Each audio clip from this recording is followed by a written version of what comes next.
हरिओम. योगदास श्री जयगणेश जोशी यांनी केलेले आत्माराम या ग्रंथाचे हे निरूपण आपण ऐकतोय. अध्याय पहिला, ओवी क्रमांक 16. आता वंदीन संत सज्जन श्रोते, जे कृपाळू भावाचे फोकते. माझी वचने पराकृते, सांगेन तयापासी. श्री समर्थांनी आत्मारामाची ओळख करून दिली, त्याला नमस्कार केला. आता ग्रंथारंभ करण्यापूर्वी श्री समर्थ ज्यांच्यासाठी हा ग्रंथ सांगायचा, लिहायचा, त्यांना वंदन करत आहेत. येथे ग्रंथ ऐकणारे, ग्रंथ वाचणारे यांचे 3 प्रकार त्यांनी उद्धृत केले आहेत. संत संत म्हणजे सायुज्य मुक्त जीवन जगणारे लोक. संत म्हणजे स्वमर्जीने या भूतलावर जन्म घेऊन प्रभू विभूचे कार्य करू इच्छित असलेले प्रभू भक्त. संत याशिवाय अन्य काहीही करत नाहीत. संतांचे आशीर्वाद फार मोलाचे असतात. ते सायुज्य मुक्त असल्यामुळे त्यांच्या सत्संगाने आपल्यात ऊर्जा प्रदीप्त होते. त्यांच्या सहवासात आपण त्यांच्यासारखे होऊ लागतो. संतांचे व्यक्तिमत्व फार प्रभावी असते. यास्तव श्री समर्थ संतांना वंदन करत आहेत. सज्जन सज्जन म्हणजे सात्विक गुण असलेले लोक, ज्यांनी तम रज गुण जिंकलेले आहेत असे लोक. जे कधीही इतरांना दोष देत नाहीत असे लोक. असे लोक काही वेगळे घडले तर त्यामधून स्वतःची चूक शोधून ती सुधारणारे असतात. ज्यावेळी यांना भौतिकाची पूर्ण विरक्ती येते तेव्हा हे लोक सायुज्य मुक्त होतात. अशांपुढे असे ग्रंथ सांगण्याला विशेष महत्त्व आहे. कारण हे लोक सायुज्य मुक्तीच्या किंवा मुक्तीच्या उंबरठ्यावर असतात. अशांसाठी फक्त 1 पाऊल प्रगती शिल्लक असते. अशांना श्री समर्थ वंदन करत आहेत. श्रोते श्रोते म्हणजे सर्वसामान्य जन.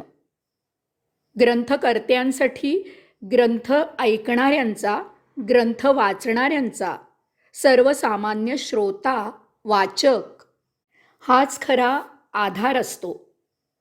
समाजात अशांचीच जास्त संख्या असते. ग्रंथाबद्दल संत किंवा सज्जन शांत राहतील.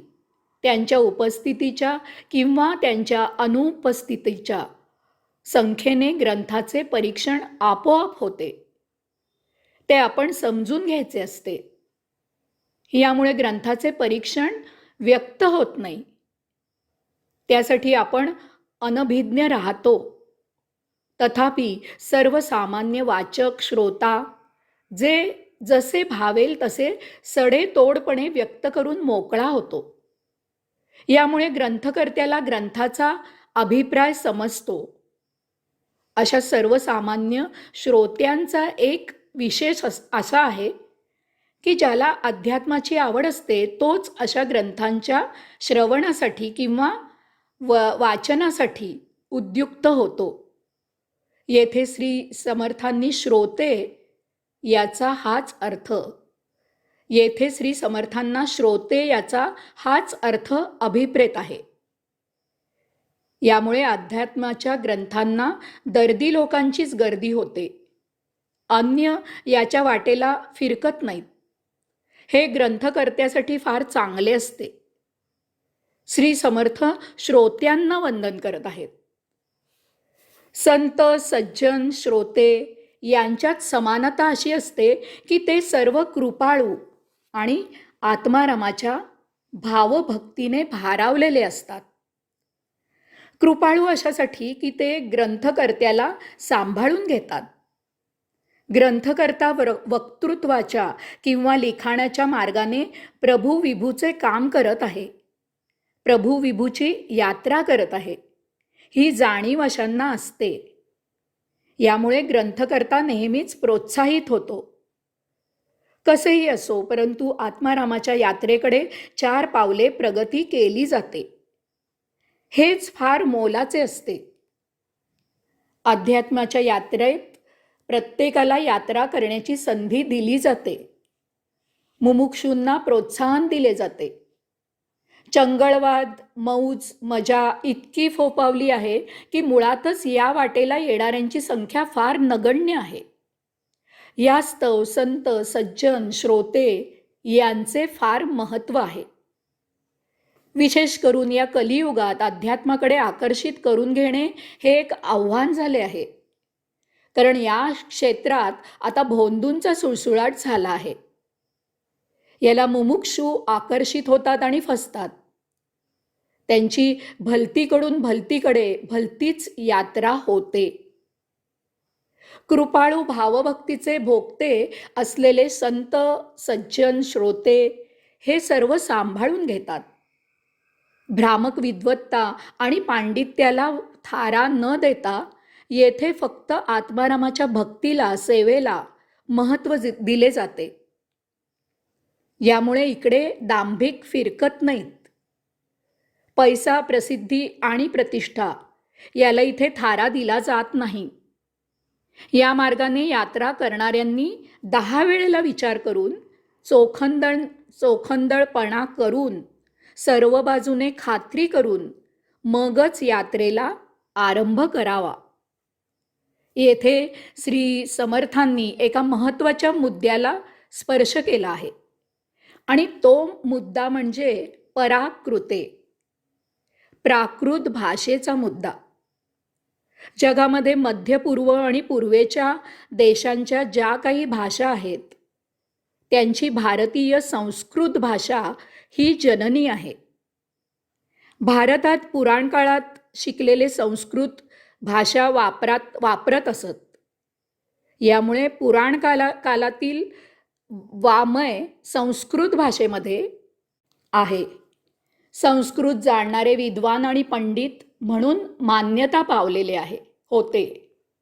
संस्कृत येणाऱ्यांचा सर्वजण मान राखत असत. पुढे ज्यावेळी सत्य धर्माचा रास झाला आणि धार्मिक विधी रचले गेले ते सर्व संस्कृतमध्ये रचले गेले. याचा दुष्परिणाम असा झाला की मानवी स्वभावाप्रमाणे शिकलेले संस्कृत बोलणारे स्वतःला इतरांपेक्षा कोणीतरी निराळे समजू लागले. त्यांच्याकडून धार्मिक विधी करवून घेणारे तर पुरोहितांना देवानंतरचा दुसऱ्या क्रमांकाचा मान देऊ लागले. देवा ब्राह्मणांच्या पाया पडावे किंवा देवा ब्राह्मणां शपथ किंवा देवा ब्राह्मणाला साक्षी ठेवून असेच वाक्यप्रचार रूढ झाले. पुढील काळात या तथाकथित पांडित्याचा आणि तथाकथित विद्वत्तेचा आणखी ऱ्हास झाला. या धार्मिक पोथ्या पाठ म्हणणे म्हणजे पांडित्य, विद्वत्ता असाच समज झाला. अशा पोथ्या पाठ करवून घेणाऱ्या शाळा निघाल्या. त्यांना पाठशाळा असेच संबोधन आहे. तेथे ज्ञानाचा दुष्काळ आहे. वाच की कर पाठ, वाच की कर पाठ असा खाक्या आहे. आपण काय पाठ करत आहोत याचा या पाठकऱ्यांना पत्ता नाही. आजही 2016 साली गीता पाठ करणाऱ्यांची संख्या भरपूर आहे. त्यांच्या पाठशाळेत गीतेचा अर्थ सांगायला कोणी गेले असता ते कंटाळतात. या अशा विद्वान पंडित पाठकऱ्यांनी स्वतःचे महत्त्व वाढवण्यासाठी स्वतःला देवा समान करवून घेतले. त्यांनी देवा ब्राह्मणांचा शाप, देवा ब्राह्मणांचा कोप, देवा ब्राह्मणांची कृपा, देवा ब्राह्मणांचे आशीर्वाद इत्यादी अशा खुळचट कल्पना न शिकलेल्या समाजात पसरविल्या. समाजात देवाबद्दल भीतियुक्त आदर निर्माण केला. बिचारे सामान्य लोक देवा धर्माला, ब्राह्मणाला घाबरून या भटा भिक्षुकांना मान देऊ लागले. ते सांगतील तसे पूजाविधी करवून घेऊ लागले. हे तथाकथित विद्वान पंडित जास्तच फोफावले आणि असे न करतील त्यांना धर्माच्या नावाखाली अधर्म करणारे, धर्म बुडवे, नास्तिक अशी शेलकी विशेषणे बहाल करून शिक्षा म्हणून प्रायश्चित्त देऊ लागले.